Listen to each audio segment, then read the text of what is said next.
Millionaire CEO spots lonely girl at airport. Moments later, his life changes forever. Welcome to my YouTube channel, Truth Untold Story. Which country are you watching this video from?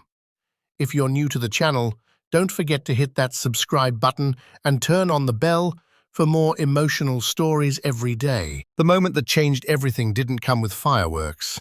It came in silence and a crayon. The storm rumbled beyond the wide glass walls of the terminal. Rain streaked across the windows like tears, blurring the view of the tarmac where Ethan Rhodes's private jet sat, grounded, delayed. Again. Ethan checked his Rolex for the third time in 5 minutes. The storm had turned a simple trip into a waiting game, and he hated waiting. For a man used to snapping his fingers and making things move, being idle felt like a personal insult. He shifted uncomfortably in the stiff leather seat of Gate 42. The hum of announcements, the buzz of distant conversations, and the occasional cries of restless children irritated his ears like static. He removed one AirPod, then put it back in. Nothing helped. Across from him, a family wrestled with a baby stroller. A businessman nearby kept sneezing without covering his mouth. A teenager loudly crunched chips behind him. Ethan scowled and leaned his head back. He wasn't used to this. Airports were for regular people who didn't have jets, assistants, or private lounges. But tonight, weather didn't care how many billions you had. Everyone was equal under a storm. Then, something shifted. Out of the corner of his eye, Ethan noticed a flicker of color on the terminal floor. Not a suitcase, not a traveler, a child. There, near the far wall, away from the waiting crowds, sat a little girl. She couldn't have been older than 6. No toys, no phone, no parent. Just a small pink backpack beside her and a tattered coloring book spread open on the floor. She held a single stub of a crayon in her tiny hand, orange, he thought, and was quietly filling in the corner of a flower. She wasn't crying. She wasn't moving much. Just coloring, with an intensity far too calm for a child in a chaotic airport. Ethan stared for a moment, then looked away. It wasn't his business. He reached for his phone, typed out a message to his assistant. Call Teterboro again. See if the jet can move in the next hour. I don't care if they need to bribe someone. But his thumbs hovered. The image of the girl drifted into his thoughts again. No adult, no sibling, no airline staff near her, just her and silence. He turned in his seat slightly, pretending to stretch, just so he could glance back. Still there. Same posture, same focus, still alone. Something about it didn't sit right. Ethan told himself it was none of his concern. Maybe her parents were nearby. Maybe she was just sitting away from them for a moment. Kids do that. Still, he looked again. This time he noticed her shoes, old, worn down, with the heel flapping slightly on one side. The backpack zipper barely held shut, and a fraying teddy bear keychain hung from it, its head almost torn off. He frowned. His flight delay was frustrating. Her situation looked wrong. He adjusted his suit jacket and turned back to face forward. He should just mind his own business. He opened his phone again, scrolled through emails, read the same subject lines 3 times. Nothing registered. Then, another glance. She was now carefully blowing on the paper, like she didn't want to smudge her drawing. Such delicate behavior for someone in a place full of noise and rush. Ethan sighed under his breath. Why was no one else seeing this? Why wasn't anyone checking on her? He looked around. Parents chasing toddlers, couples scrolling on phones, staff rushing with carts. No one else noticed the quiet little figure against the wall. His stomach twisted. He told himself to stay seated, but his body had other plans. He stood up slowly. Just to stretch, he told himself. Just to walk. Just to get a closer look, without interfering. As he took a step toward her, she glanced up. Their eyes met, just for a second, and in that second, something shifted inside him. Ethan stood there, his designer shoes planted awkwardly on the cold airport floor, unsure what to say next. The little girl had gone back to coloring, as if the world wasn't whirling around her. He cleared his throat. "Hey, are you okay?" She didn't flinch. She looked up slowly, her big brown eyes curious but not afraid. Her voice was soft, barely louder than a whisper. "Hi." He crouched slightly, careful not to get too close. "Are you here with someone?" She blinked at him, then looked down at her drawing. "My mummy went to heaven," she said matter-of-factly. "Daddy said he'd come back after the flight, but he didn't." The words hit him like cold water. Ethan felt something unfamiliar swell in his chest. Regret? Sadness? It had been a long time since he'd felt much of anything. He looked at her again, this tiny person who spoke about abandonment like it was just another fact of life. "What's your name?" he asked, his voice softer now. "Lila," she replied with a little smile. "Like the flower." He nodded slowly. "That's a pretty name, Lila." She tilted her head. "What's your name?" He paused. "Ethan." She studied him for a second. "You look like a boss." He chuckled unexpectedly, a short, real laugh that surprised even him. It had been weeks since he laughed. Months, maybe. She wasn't wrong. His tailored suit, the slick shoes, the commanding presence, all screamed CEO.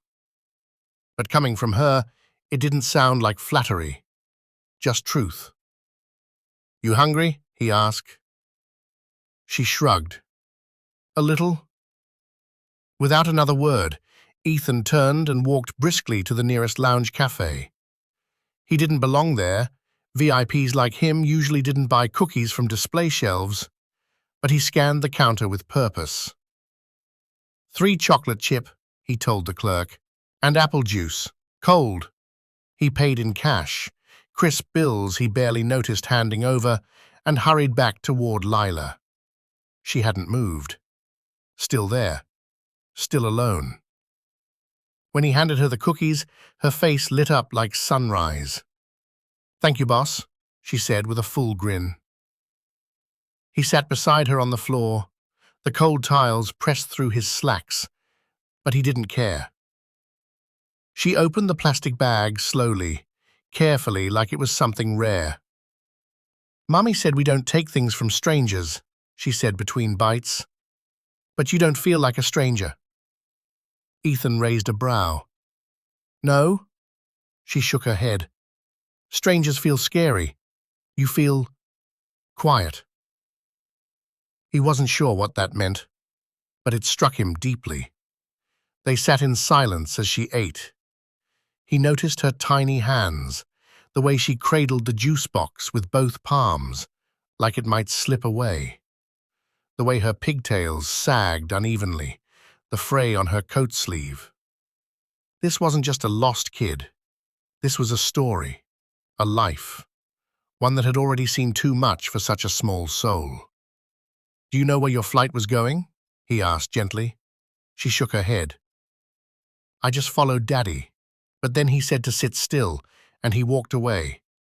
I think maybe he didn't mean to leave me. Maybe he got lost." The optimism in her voice made something sting in his throat. Ethan swallowed hard. "Maybe," he said, though he didn't believe it. Lila leaned over and showed him her coloring book. "This is the flower I made for Mummy. She used to draw with me." The petals were lopsided and bright, innocent, full of hope. "You draw?" she asked. He smiled faintly. "Not since I was your age." She reached into her backpack and pulled out another crayon. blue. Here, you can use this. He took it, unsure what to do with it. Still, he drew a clumsy star in the corner of the page. She beamed. That's a good star, boss. He chuckled. Thanks, Leela. She leaned her head on his shoulder without asking. It startled him, but he didn't move. In fact, he found himself still. For the first time that day, the airport noise faded. The storm outside didn't matter. His missed flight didn't matter. Right now, it was just him and a girl with crayon hands, cookies in her lap, and a story she hadn't fully told. He didn't know why he was still there. He only knew he couldn't walk away. The moment felt still, warm, almost gentle, with Lila resting against Ethan's side. But that peace shattered with the sudden burst of a voice over a radio. There she is, a woman called out. 2 security guards in navy uniforms approached quickly, followed by a woman with a clipboard and a frantic look in her eyes. All 3 moved with the kind of urgency that pulled people out of conversations and turned heads in the terminal. Ethan instinctively sat up straighter. Leela didn't. She just tightened her grip on his sleeve. The younger officer stepped forward. "Excuse me, sir, that child. We've been looking for her for over 2 hours." Leela pressed herself closer. "Don't let them take me." Ethan's brows furrowed. "What's going on?" The woman with the clipboard answered, breathing heavily. "Her name's Lila Harper. She wandered off during a layover transfer. I'm her foster case agent." Foster. The word hit him like a punch to the ribs. "She ran off?" he asked slowly. "Not exactly," the woman replied, eyes narrowing at Leela. "She asked to use the restroom. Next thing I know, she vanished." Leela didn't say anything. She just kept her hand clutched in Ethan's jacket. The older officer stepped in now, his voice calmer. "Look, sir, I know this looks a little intense, but this isn't the first time she's gone missing." Ethan's jaw clenched. "You're saying this is a pattern?" The agent nodded with a sigh. "She's been in and out of temporary homes, 4 placements in 6 months. She keeps running." Ethan turned slightly to look down at Leela, who was still silently glued to his side. The officer spoke again, more quietly this time. "No one's kept her longer than a few months. Some said she had trouble adjusting. Others just didn't want to keep trying." Ethan's gaze flickered back to the clipboard woman. Her voice had softened, but her tone was still laced with exhaustion more than empathy. "She needs stability," she said, "but people aren't signing up for permanent care anymore. Everyone wants perfect, easy kids. Leela's not difficult, just scared." Leela looked up at him now, eyes glassy. "Can I go with you, boss?" His heart lurched. It was the first time he felt it physically. The ache of responsibility, of attachment. He wasn't a father. He'd never wanted to be one. But something in her eyes, it shattered something inside him. "She's not in any danger," Ethan said firmly to the officers. "She was just sitting quietly when I found her." "She's safe now," the younger guard agreed, relaxing slightly. "But we'll need to take her back to the gate for transfer. The next flight is in 45 minutes. Ethan reached into his coat pocket and pulled out his wallet, then his business card. He handed it to the clipboard woman. "I'm Ethan Rhodes," he said, voice steady, "CEO of Rhodes International. You can Google me. I'm not a threat, and I'm not handing her off to anyone until I know she's going somewhere safe." The woman blinked. "Sir, I appreciate your concern, but—" "She's staying with me, at least until this gets sorted properly. Get your office to call my legal team if there's an issue." Even the security officers looked slightly stunned. The name clearly rang bells. The woman hesitated. "You can't just take her." "I'm not taking her," he said calmly. "I'm offering temporary guardianship until we figure this out. I'll file the paperwork. Have your department reach out to my assistant by morning." Lila looked between them, her little hand still tucked in his coat. "You're serious?" she asked. He looked down at her, something warm and terrifying rising in his chest. "I'm serious." The clipboard agent finally sighed.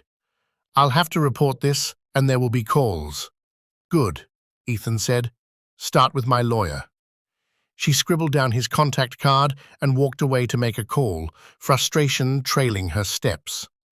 One of the guards gave Ethan a strange look, part disbelief, part admiration, then tipped his head and walked off without another word. Lila still hadn't moved from his side. "I thought they'd take me again," she whispered. He shook his head slowly. "Not this time." She didn't smile, but her shoulders relaxed. Her breathing steadied. It wasn't planned. It wasn't smart. It didn't make sense. But it felt right.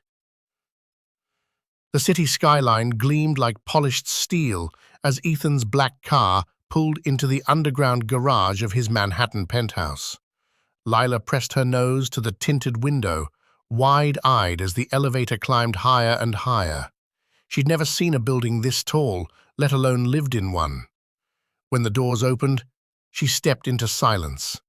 Ethan's penthouse was sleek, modern, and massive, high ceilings, white marble floors, glass walls with views of the city stretching into forever. Lila stepped carefully, her little shoes tapping faintly on the stone. "Is this a hotel?" she whispered. Ethan shook his head, setting his briefcase down.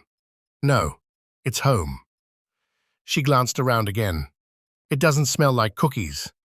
He almost laughed, then paused. She was right.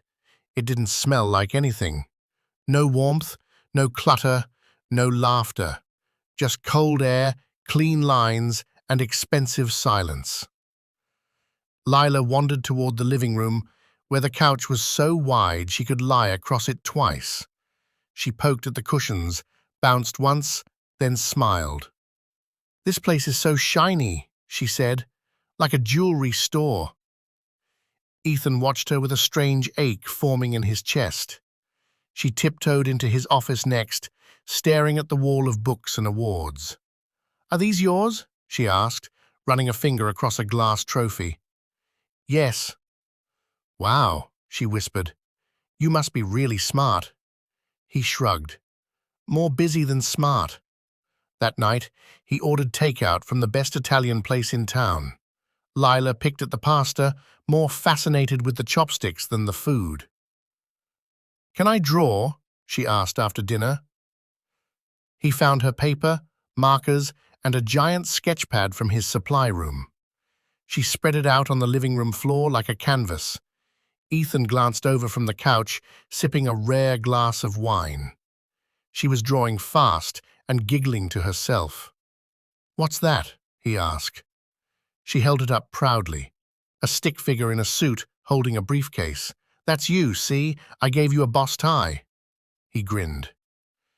Next to it was a smaller figure with lopsided pigtails and a pink dress. "And that's me. We're in the office. You're the boss and I'm your helper." He leaned back, staring at the messy lines and colorful blobs. It was the first time his office had ever looked fun. The next morning, he attempted pancakes. Burnt edges, undercooked centers, a complete disaster. But Lila grinned through every bite. "Best pancakes ever?" she said through a mouthful. She sat on the counter, swinging her legs, while he scrambled eggs with one eye on a recipe. Later, she asked for pigtails. He tried his best. Tangled hair, crooked parts, 2 lumpy knots tied with mismatched rubber bands. She looked in the mirror and gasped, not in horror but joy. "I look fancy," she squealed. At night, they watched cartoons he didn't understand. She explained every character like a teacher, lecturing a student. When bedtime came, she picked a corner of the guest room and lined up her stuffed animals on the pillow. Ethan watched from the doorway, arms crossed. You okay in here? She nodded. Yup. He turned to leave. Wait, she called softly. He turned. She held up a crayon drawing, the two of them standing under a sun, labeled me, plus boss equals smile. He couldn't speak, just nodded. She pulled the blanket to her chin. Thank you, boss. Those three words, soft, simple, sincere, settled somewhere deep in his chest. That night, as the city pulsed beneath them and traffic whispered below, Ethan sat alone in the kitchen, surrounded by art supplies, dirty dishes and hair ties. For once, the penthouse didn't feel cold. It still wasn't a home. Not yet. But it was getting there. A week passed quietly. Lila had begun calling the guest room her office, and Ethan let her tape her drawings to the fridge. Crayon-colored stars, crooked flowers, and stick figures filled the penthouse walls. Bright chaos blooming in cold spaces. Ethan found himself smiling more, thinking less about meetings, more about pigtails and pancakes. Then came the knock. He opened the door expecting a delivery.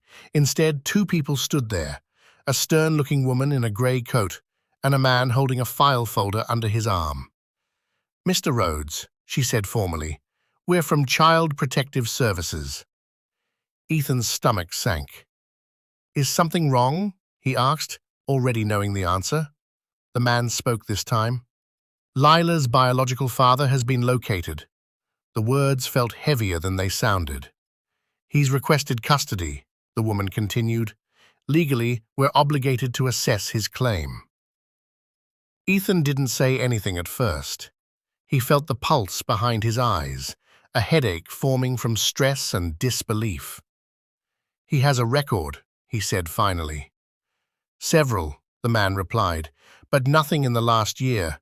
He's completed a court-mandated rehab program and currently holds a job. It gives him grounds to request reunification. Ethan looked past them toward the hallway where Lila had just been drawing. She was gone now, probably listening. She's stable here, Ethan said firmly. We're not doubting your care, the woman replied gently, but blood relatives are prioritized if deemed capable. The words didn't sting, they stabbed. That night, Ethan paced the living room long after Lila had gone to bed. He didn't know how to prepare for losing something he never expected to have. He'd walked into her life by accident, but somehow she'd become his heartbeat. In the morning, he sat her down. She sat cross-legged on the couch, her hands folded in her lap like she already knew. Lila, he said slowly, your father wants to see you. She looked at him, not scared, not angry, just quiet. I remember him, she said after a pause. He smells like car oil and used to fall asleep in the middle of stories. Ethan nodded, unsure what to say. Will I have to go? She asked. He hesitated. Maybe, but I'll fight for you if you want to stay. She looked down at her knees, picked at a thread on her leggings. Then she said something that shattered him. It's okay if I go. He blinked, stunned. What? She looked up, eyes steady. Thank you for giving me a family, even if it's not forever. The silence that followed was deep, almost holy. He felt his throat tighten. You're not supposed to be the strong one, he whispered. She smiled faintly. But I am. That night, Ethan stood on the balcony, city lights flickering like stars. His entire life had been about control, money, timing, outcomes. He built empires from the ground up. But he couldn't control this. He thought about her words, even if it's not forever. What kind of love was that? The kind that didn't grasp, didn't beg, just gave. It undid something in him. He'd always thought love was about keeping, about possession, about permanence. But Lila had shown him something else. That love wasn't about ownership, It was about presence, about showing up, even when you can't stay forever. And that night, Ethan made a decision, a real one, not with spreadsheets, not with lawyers, but with the heart he once believed he'd lost. The paperwork sat on the mahogany desk like a quiet promise. Ethan stared at it, pen in hand. He had signed millions of documents in his lifetime. Contracts, mergers, billion-dollar deals. But none had ever made his hand shake before. This wasn't business, it was life. Petition for permanent guardianship. Leela Harper Rhodes. He took a breath, pressed the pen to the line, and signed. Not as CEO, not as investor, but as something else. As family. Weeks passed. The boardroom that once echoed with his voice was now filled with others. Ethan had stepped back from day-to-day operations. He wasn't needed there anymore, not the same way he was needed at home. He didn't leave to escape pressure. He left to make room for purpose. With Lila curled beside him one night, blanket pulled to her chin, he whispered, "I've got an idea." She sat up sleepily. "What kind?" "A place," he said. "A home. For kids like you, who deserve better." She blinked. "With drawings on the fridge?" He smiled. "With drawings everywhere."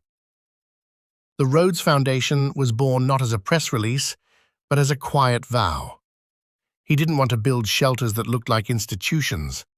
He wanted homes, filled with color, with music, with warmth. He hired counselors who had once been foster children. He placed beanbags in boardrooms, coloring books in the welcome kits. Every bedroom came with a nightlight and a wall where children could tape their dreams. He didn't want pity in the walls, he wanted joy. On the morning of Lila's 7th birthday, sunlight spilled across the penthouse like golden paint. Balloons floated in the hallway. Confetti clung to the corners of rugs. She wore a pink dress and a glittery paper crown.